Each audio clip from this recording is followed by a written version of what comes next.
In 2000, Toys R Us operated more than 1,500 stores worldwide and generated over $11 billion in annual revenue. For many families, it was the default destination for toys, bicycles, games, and seasonal gifts. The brand was immediately recognizable, its mascot familiar, its stores large enough to feel permanent. At the turn of the century, few large retailers had the same level of category dominance. Within 2 decades, most of those stores were gone.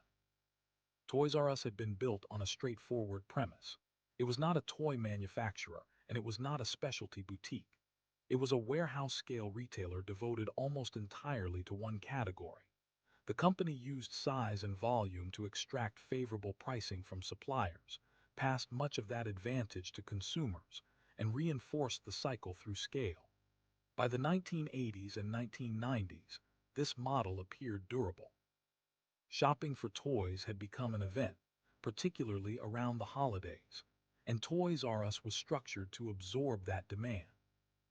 The stores were large, standardized, and designed for efficiency rather than atmosphere. Long aisles, tall shelving, and a wide assortment were the point. Parents could find nearly every mainstream toy in one place. Manufacturers relied on the chain for national distribution. Smaller competitors struggled to match its purchasing power. For decades, this concentration worked in the company's favor.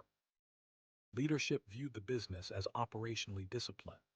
Margins were thin but predictable. Inventory moved in cycles that aligned with school calendars and holidays.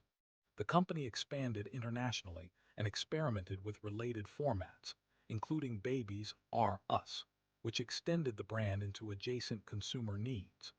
These moves reinforced the idea that Toys R Us was not simply a retailer, but an infrastructure layer in the toy industry.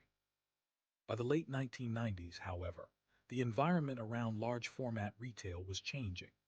Big box competitors like Walmart and Target began to treat toys as loss leaders, pricing popular items aggressively to drive foot traffic for higher margin goods. At the same time, e-commerce was no longer theoretical. Online retailers could offer selection without physical footprint, and consumers were becoming accustomed to shopping without visiting a store. Toys R Us was not unaware of these changes. The company experimented with its own online presence, but building a scalable e-commerce operation proved difficult. The logistics required were different from store replenishment. Technology investment was expensive, and the returns were uncertain.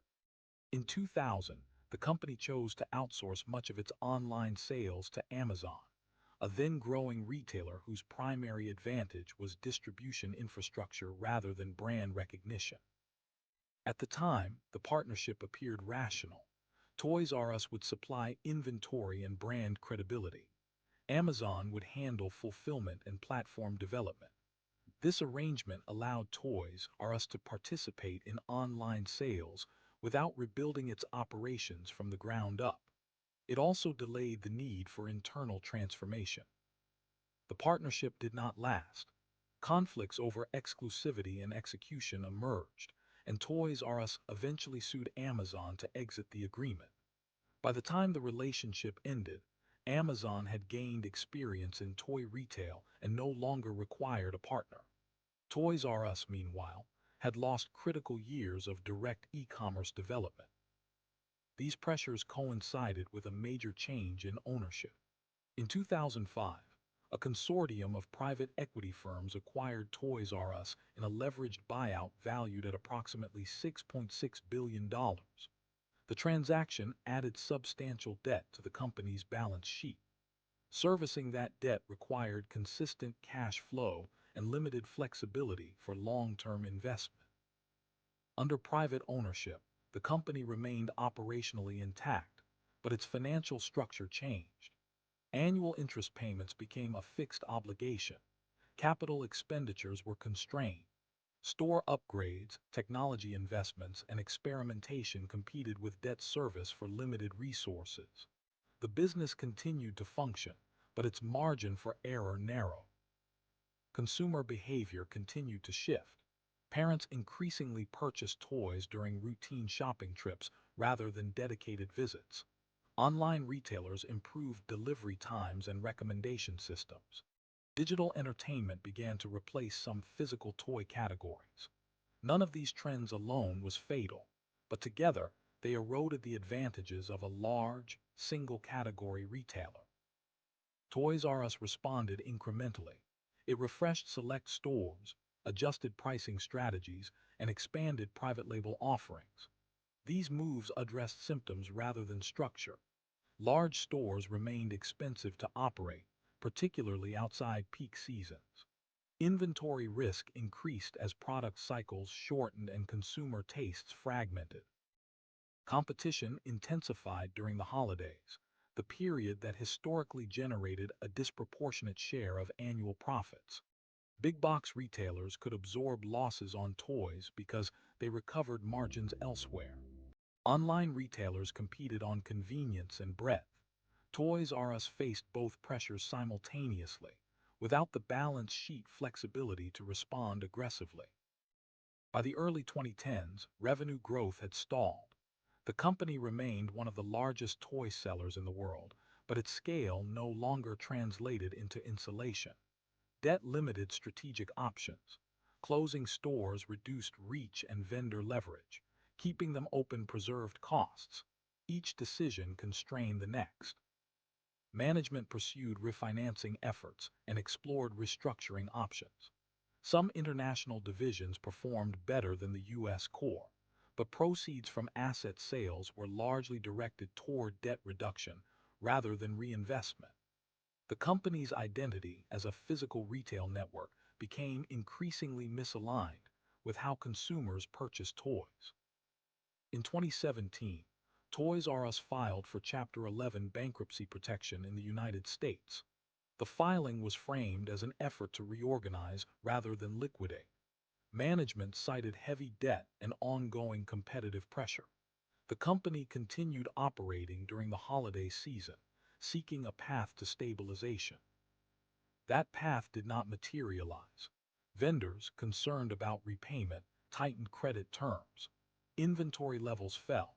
Without sufficient product, stores underperformed during the very season meant to sustain them. Efforts to secure new financing failed. In early 2018, the company announced plans to liquidate its U.S. operations. The liquidation unfolded quickly. Stores that had once been crowded during weekends and holidays were marked for closure. Fixtures were sold, inventory discounted, leases terminated. Employees were laid off across the country. International operations were sold or restructured separately, leaving fragments of the brand intact outside the United States. By mid-2018, Toys R Us had effectively ceased operating its core business. The brand did not disappear entirely. Intellectual property and naming rights were retained, and later reintroduced through smaller formats and partnerships. These efforts preserved recognition but not the original institution. The collapse of Toys R Us was not the result of a single decision or missed prediction.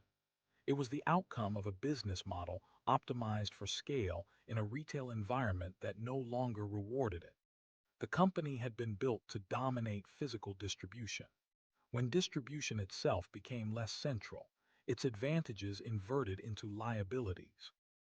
For decades, Toys R Us shaped how toys reached consumers. It influenced manufacturing cycles, marketing strategies, and holiday rituals. Its decline reflected broader shifts in retail economics and consumer behavior rather than a sudden loss of relevance. The infrastructure it represented persisted longer than the conditions that supported it. Toys R Us had been more than a store. It was a system that organized how toys were sold, stocked, and discovered. When that system dissolved, it left behind a name that people recognized and a structure that no longer fit the market it once defined.